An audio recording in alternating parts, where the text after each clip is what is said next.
Tamil Nadu politics ನಲ್ಲಿ ಮತ್ತೊಂದು major twist ಸಿಗ್ತಾ ಇದೆ. ಟಿವಿಕೆ ಪಕ್ಷಕ್ಕೆ ಕೈಕೊಟ್ಟು ಸ್ಟಾಲಿನ್ ಮನೆ ಸೇರಿದ್ದಾರೆ ವಿಸಿಕೆ ಮುಖ್ಯಸ್ಥ. ಟಿವಿಕೆಗೆ ಬೆಂಬಲ ನೀಡಲು ಡಿಸಿಎಂ ಸ್ಥಾನ ಮಂತ್ರಿಗಿರಿಯನ್ನ ಕೇಳಿದ್ರು. ಟಿವಿಕೆಯಿಂದ ಭರವಸೆ ಸಿಗದ ಹಿನ್ನೆಲೆ ಸ್ಟಾಲಿನ್ ಜೊತೆ ಚರ್ಚೆ ಮಾಡ್ತಾ ಇದ್ದಾರೆ. ಸೊ ಅಲ್ಲಿಗೆ ತಮಿಳುನಾಡು ರಾಜಕಾರಣದಲ್ಲಿ ಮತ್ತೊಂದು ಭಾರಿ ಟ್ವಿಸ್ಟ್ ಇದು. ಡಿಎಂಕೆ ಸ್ಟಾಲಿನ್ ಅವರನ್ನ ಭೇಟಿಯಾಗಿದ್ದಾರೆ ವಿಸಿಕೆ ಮುಖ್ಯಸ್ಥ. ಸ್ಟಾಲಿನ್ ನಿವಾಸದಲ್ಲಿ ವಿಸಿಕೆ ಮುಖ್ಯಸ್ಥ ತಿರುಮಾವಳನ್ ಚರ್ಚೆ ಮಾಡ್ತಾ ಇದ್ದಾರೆ. ನೋಡಿ ಈಗ ಏನಾಗಬಹುದು ಅನ್ನುವಂಥದ್ದು ಮತ್ತೆ ಈಗ ಅದೇ ಎಲ್ಲಿಂದ ಶುರು ಆಗಿತ್ತು ಅಲ್ಲಿಗೆ ಬಂತು. ಬಿಕಾಸ್ ಇನ್ನೇನೆಲ್ಲ ಆಯಿತು, ಈಗ ಸರ್ಕಾರ ರಚನೆ ಮಾಡ್ತಾರೆ. ಬಟ್ ಈಗ ವಿಸಿಕೆ ಪಕ್ಷದ ಇರೋದು ಇಬ್ಬರು MLAಗಳ ಸಪೋರ್ಟು. ಬಟ್ ಇರೋ ಇಬ್ಬರು ಶಾಸಕರನ್ನ ಇಟ್ಕೊಂಡು ಅವ್ರು ಇಡ್ತಾ ಇರುವಂಥ ಡಿಮ್ಯಾಂಡ್ ಇದೆಯಲ್ಲ, ಅದು ಭಾಳ ದೊಡ್ಡದು.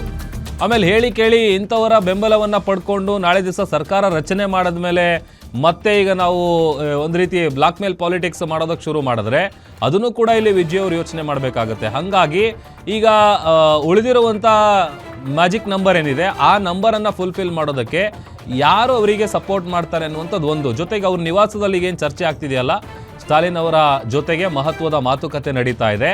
ಅಲ್ಲಿಂದ ಹೊರಗಡೆ ಬಂದಮೇಲೆ ಏನು ಸ್ಟೇಟ್ಮೆಂಟ್ ಕೊಡ್ತಾರೆ ಅನ್ನುವಂಥದ್ದು ಭಾಳ ಮುಖ್ಯ. ಸೊ ಅಲ್ಲಿಗೆ ಈಗ ಅವ್ರು ಇಟ್ಟಿರುವಂಥ ಡಿಮ್ಯಾಂಡ್ಗಳಿಗೆ ಅಧಿಕೃತವಾಗಿ ಓಕೆ ಅಂತ ಟಿವಿಕೆ ಪಕ್ಷ ಹೇಳಿಲ್ಲ, ಅಥವಾ ವಿಜಯ್ ಅವರು ಹೇಳಿಲ್ಲ. DCM ಮಾಡಬೇಕು, ಮಂತ್ರಿಗಿರಿ ಕೊಡಬೇಕು, ಈ ಥರದ್ದೆಲ್ಲ ಒಂದಷ್ಟು ಡಿಮ್ಯಾಂಡ್ಗಳನ್ನು ಇಟ್ಟಿದ್ದಾರೆ. ಬಟ್ ಅದು ಯಾವುದಕ್ಕೂ ಕೂಡ ಇನ್ನೂ ಓಕೆ ಅನ್ನುವಂಥ ಗ್ರೀನ್ ಸಿಗ್ನಲ್ ಸಿಕ್ಕಿಲ್ಲ. ಆಮೇಲೆ ಹೇಳಿ ಕೇಳಿ ಈಗ 108 ಸ್ಥಾನ ಗೆದ್ದಿರುವಂಥ ಟಿವಿಕೆ ಪಕ್ಷಕ್ಕೆ ಈಗ ಸರ್ಕಾರ ರಚನೆ ಮಾಡೋದಕ್ಕೆ ಬೇಕಾದಂಥ ನಂಬರ್ ಏನಿದೆ ಆ ನಂಬರನ್ನು ರೀಚ್ ಆಗಬೇಕು ಅಂತಂದರೆ ಅನಿವಾರ್ಯವಾಗಿ ಈಗ ಸಣ್ಣ ಪುಟ್ಟ ಪಕ್ಷಗಳೇನಿದ್ದಾವೆ, ಪ್ರಾದೇಶಿಕ ಪಕ್ಷಗಳು, ಅವರ ಬೆಂಬಲ ತೆಗೆದುಕೊಳ್ಬೇಕು. ಬಟ್ ಬೆಂಬಲ ತೆಗೆದುಕೊಳ್ತಾ ಇದ್ದೀವಿ ಅಂದ ಮಾತ್ರಕ್ಕೆ ಅವರು ಕೇಳಿದ್ದೆಲ್ಲ ಫುಲ್ಫಿಲ್ ಮಾಡ್ತಾ ಹೋದರೆ ನಾಳೆ ದಿವಸ ಸರ್ಕಾರ ರಚನೆ ಆದಮೇಲೆ ಅನೇಕ ಸಂದರ್ಭಗಳಲ್ಲಿ ನಾವು ನೋಡಿದ್ದೀವಲ್ಲ, ಬಹುಮತ ಸಾಬೀತುಪಡಿಸುವಂಥ ಸಂದರ್ಭದಲ್ಲಿ ಸರ್ಕಾರ ಬಿದ್ದೋಗಿದೆ. ಈ ಥರದ್ದೆಲ್ಲ ಇನ್ಸಿಡೆಂಟ್ಗಳು ನಾವು ನೋಡಿದ್ದೀವಿ. ಬಟ್ ಅದು ಇಲ್ಲಿ ಆಗದೇ ಇರುವಂಥ ನಿಟ್ಟಿನಲ್ಲಿ ಬಹುಶಃ ಅಳೆದು ತೂಗಿ ಲೆಕ್ಕಾಚಾರವನ್ನು ಕೂಡ ಹಾಕ್ತಾ ಇದ್ದಾರೆ.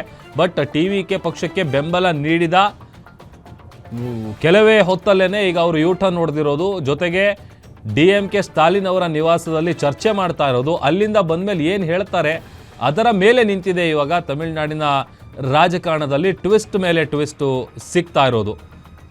ಹಾಗಾಗಿ ಈಗೇನು ಕಳೆದ 4 ದಿನಗಳಿಂದ, ಬಿಕಾಸ್ ಟೈಮ್ ಜಾಸ್ತಿ ನೀಡ್ತಾ ಹೋದಷ್ಟು ಈಗ 3 ಬಾರಿ ಭೇಟಿಯಾಗಿ ಬಂದಿದ್ದಾರೆ ರಾಜ್ಯಪಾಲರನ್ನ ವಿಜಯ್ ಅವರು. ಬಟ್ ಈಗ 3ನೇ ಬಾರಿ ಹೋಗಿ ಬಂದಂಥ ಸಂದರ್ಭದಲ್ಲಿ ಕೂಡ ಆ ಕಡೆಯಿಂದ ಯಾವುದೇ ರೀತಿಯಾದಂಥ ರೆಸ್ಪಾನ್ಸ್ ಇಲ್ಲ, ಅದು ಸರ್ಕಾರ ರಚನೆ ಮಾಡೋದ ವಿಚಾರಕ್ಕೆ ಸಂಬಂಧಪಟ್ಟಂತೆ. ಬಿಕಾಸ್ ಏನಕ್ಕೆ ಅಂತ ಅಂದರೆ ಆ ಮ್ಯಾಜಿಕ್ ನಂಬರ್ ಏನಿದೆ ಅದರ ಸಂಖ್ಯಾಬಲ ಟಿವಿಕೆಗಿಲ್ಲ. ಹಾಗಾಗಿ ಈಗ ಬೆಂಬಲ ಕೊಟ್ಟಿರೋರು ವಾಪಸ್ ತೆಗೆದುಕೊಂಡಿದ್ದಾರೆ. ಇಲ್ಲಿ ಒಂದು ಕಡೆ DMK ಸ್ಟಾಲಿನ್ ಅವರ ಜೊತೆಗೆ ಚರ್ಚೆ ಮಾಡ್ತಾ ಇದ್ದಾರೆ. ಅವರು ಬಂದಾದ ನಂತರದಲ್ಲಿ ಏನು ಹೇಳ್ತಾರೆ ಅನ್ನುವಂಥದ್ದು ಸದ್ಯ ಈಗ ಸಾಕಷ್ಟು ಕುತೂಹಲಕ್ಕೆ ಕಾರಣ ಆಗ್ತಾ ಇದೆ.